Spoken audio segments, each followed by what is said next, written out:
অখিল গগৈৰ ক্ৰেডিবিলিটি তেতিয়াই আহিব যেতিয়া অখিল গগৈৰ 2021 চনৰ চৰকাৰ অহাত কংগ্ৰেছ AIUDF CPM BPFৰ চৰকাৰ অহাত যিটো বাধা দিছিল আৰু যাৰ বাবে তেওঁৰ বাবে চৰকাৰ নাহিল আৰু তেওঁ আজি বিৰাট বিজেপি বিৰোধী হিচাপে আহি মানুহৰ আগত জহাই ফুৰিলে মানুহে মানি ল'ব নেকি? আজি তেওঁ অহা দিনত বিজেপিক পৰাভূত কৰাৰ স্বাৰ্থত নিৰ্বাচনৰ সময়ত কাম কৰি দেখাওক, তে আমি মানিম যে অখিল গগৈ বিজেপি বিৰোধী। এতিয়া তেওঁৰ কথা বতৰা চাল চলন এইবিলাকৰ মানুহক দেখুৱাব আমি বিজেপি বিৰোধী বিৰাট, কিন্তু তেওঁ আচল জেগাত কামটো কৰি দিয়ে নহয়, যাৰ কাৰণে এই মানুহটো সন্দেহযুক্ত মানুহ। অখিল গগৈ এজন সন্দেহযুক্ত মানুহ। তেওঁ বিজেপিৰ নে তেওঁ কংগ্ৰেছৰ, তেওঁ মাৰ্ক্সবাদৰ নে অন্য কোনো বাদৰ, তেওঁ জাতীয়তাবাদ নে মাৰ্ক্সবাদ, এইটো এটা সন্দেহযুক্ত মানুহ। গতিকে অখিল গগৈ সম্পৰ্কে আমাৰ বিশেষ ক'ব লগা নাই।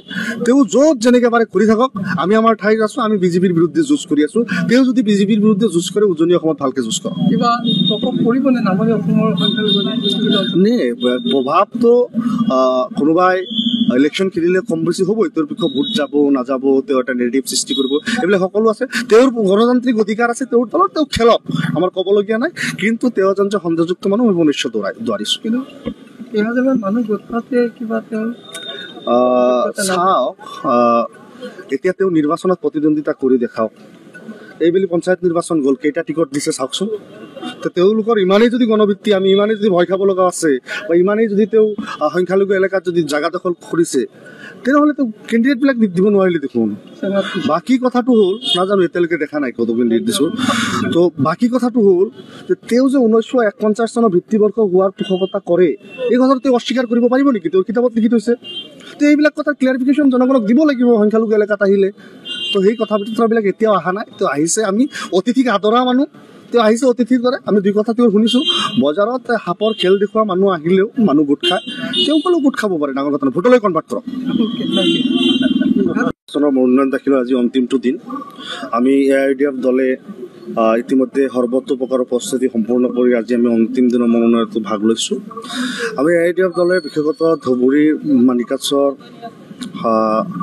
গোৱালপাৰা, বঙাইগাঁও, বৰপেটা, নগাঁও, মৰিগাঁও, হোজাই, হাইলাকান্দি, দৰং ইত্যাদিসমূহ জিলাসমূহত এইবাৰ নিৰ্বাচনত প্ৰতিদ্বন্দ্বিতা কৰি আছোঁ। বৰপেটা জিলাত আমাৰ 12জন জিলা পৰিষদৰ প্ৰাৰ্থীক ইতিমধ্যে প্ৰাৰ্থিত্ব আগবঢ়োৱা হৈছে। ইয়াৰ উপৰিও প্ৰায় 70জন বা 70গৰাকী AP প্ৰাৰ্থিত্ব পত্ৰাধিকাৰ আমি প্ৰাৰ্থী আগবঢ়াইছোঁ। কালি কিছুমান মনোনয়ন দাখিল কৰিছে, আজিও কিছুমান দাখিল কৰিব। আপোনালোকে জানে যে বৰপেটা জিলা পৰিষদ আমি এটা সময়ত দখল কৰিছিলোঁ AIUDF দলৰ তৰফৰ পৰা। এইবুলিও আমাৰ আশা আছে। বিগত সময়ত আমি কেইবাখনো আঞ্চলিক পঞ্চায়ত দখল কৰি থৈছোঁ, সেইবুলিও আমি কেইবাখনো আঞ্চলিক পঞ্চায়ত আমাৰ দখললৈ আহিব।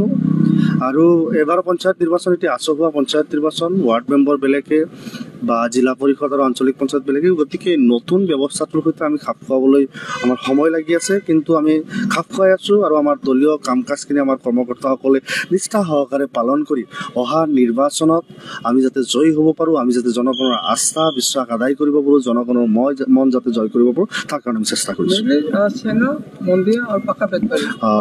বিশেষভাৱে আমি চেঙামন্দি আৰু পাকাবেতবাৰীত আমাৰ গোটেই প্ৰাৰ্থীখিনি দিয়া হৈছে। বৰপেটা সমষ্টিতো আমাৰ AP কেণ্ডিডেট কেইজনমান আছে। গতিকে আমি যিসমূহ এলেকাত আমাৰ সাংগঠনিক বিস্তাৰ খুব ভাল আৰু তাতে দিছোঁ, আৰু বাকী ঠাইসমূহক আমি বিজেপিক পৰাভূত কৰিবলৈ ব্যৱস্থা লৈছোঁ। এই ঠাইবিলাকক আমি ভৱানীপুৰতো প্ৰাৰ্থী আছে, কিন্তু যিবিলাক ঠাইত বিজেপিক পৰাভূত কৰিবলৈ আমি ক'ৰবাত প্ৰাৰ্থী দিয়াৰ পৰা বিৰত আছোঁ। সমৰ্থন কৰাৰ কথা নহয়, বিজেপি বিৰোধী শক্তি যিসকল ধৰ্মনিৰপেক্ষৰ গণতন্ত্ৰৰ পক্ষত থাকিব, আমি তেওঁলোকৰ লগত আছোঁ। আমি আপোনালোক কংগ্ৰেছ নাম বুলি নকওঁ, ধৰ্মনিৰপেক্ষ আৰু গণতান্ত্ৰিক শক্তি য'ত থাকিব আমি তেওঁলোকৰ লগত থাকিম। মই এই কথাটো আপোনাক কোনো পধ্যেই নকওঁ। মই কৈছোঁ যে ধৰ্মনিৰপেক্ষ শক্তি কেৱল কংগ্ৰেছেই নহয়, আন সকলো হ'ব পাৰে। গতিকে আমি ঠাই বিশেষে তেনেকুৱাকৈ আমাৰ দলীয় ইংগিত নিশ্চিতভাৱে থাকিব। কিন্তু দেখা গৈছে যে বিগত কিছুদিন ধৰি অখিল গগৈয়ে আজমলৰ বিশেষকৈ AIUDFৰ এগেইনষ্টত নামনি অসম ধৰ্মীয় সংখ্যালঘু অধ্যুষিত অঞ্চলত ব্যাপক প্ৰচাৰ চলাই আছে।